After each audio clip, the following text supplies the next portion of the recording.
ईश्वर में श्रद्धा। एक राजा ने भगवान कृष्ण का एक मंदिर बनवाया और पूजा के लिए एक पुजारी को रख दिया।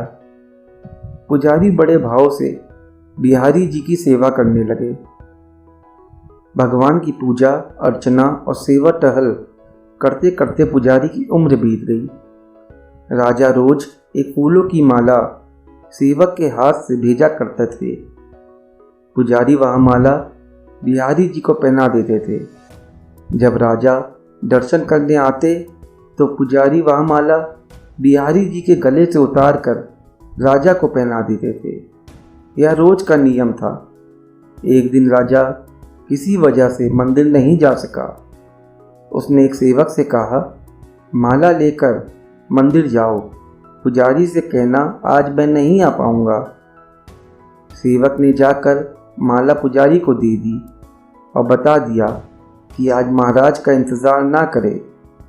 सेवक वापस आ गया। पुजारी ने माला बिहारी जी को पहना दी।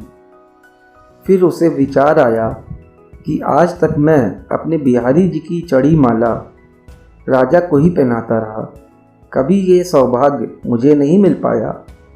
जीवन का क्या भरोसा, कब रूठ जाए। आज मेरे प्रभु ने मुझ पर बड़ी कृपा की है। आज राजा नहीं आएंगे तो क्यों ना माला मैं ही पहन लूं। यह सोचकर पुजारी ने बिहारी जी के गले से माला उतार कर स्वयं पहन ली। इतने में सेवक आया और उसने बताया कि राजा की सवारी बस मंदिर में पहुंचने वाली है। यह सुनकर पुजारी कांप गया। उसने सोचा, अगर राजा ने माला मेरे गले में देख ली तो मुझ पर क्रोधित होंगे। इस भय से उन्होंने अपने गले से माला उतारकर बिहारी जी को फिर से पहना दी। जैसे ही राजा दर्शन को आए तो पुजारी ने नियम अनुसार फिर से वही माला उतारकर राजा को गले में पहना दी। माला पहनते समय राजा को माला में एक सफ़ेद बाल दिखा। राजा को सारा माजरा समझ में आ गया कि पुजारी ने माला स्वयं पहन ली थी और फिर निकालकर वापस डाल दी होगी। पुजारी ऐसा छल करता है, यह सोचकर राजा को बहुत गुस्सा आया। उसने पुजारी जी से पूछा, पुजारी जी यह सफ़ेद बाल किसका है। पुजारी जी को लगा अगर मैं सच बोलूँगा तो राजा दंड दे देगा, इसलिए जान छुड़ाने के लिए पुजारी जी ने कहा, महाराज यह सफ़ेद बाल तो बिहारी जी का है। अब तो राजा गुस्से से आग बबूला हो गया कि ये पुजारी झूठ पर झूठ बोलते जा रहा है। भला बिहारी जी के बाल भी कहीं सफ़ेद होते हैं। राजा ने कहा, पुजारी अगर यह सफ़ेद बाल बिहारी जी का है तो सुबह श्रृंगार के समय मैं आऊँगा और देखूँगा कि बिहारी जी के बाल सफ़ेद हैं या काले। अगर बिहारी जी के बाल काले निकले तो आपको फांसी हो जाएगी। राजा हुक्म सुनाकर चले गए।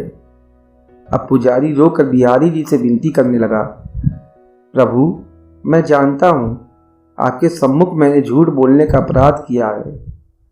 आपके गले में डाली माला पुनः आपको पहना दी। आपकी सेवा करते करते मैं वृद्ध हो गया हूँ।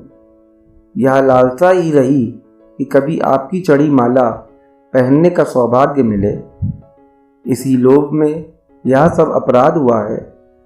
मेरे ठाकुर जी, पहली बार यह लोभ हुआ और ऐसी विपत्ति आ पड़ी है।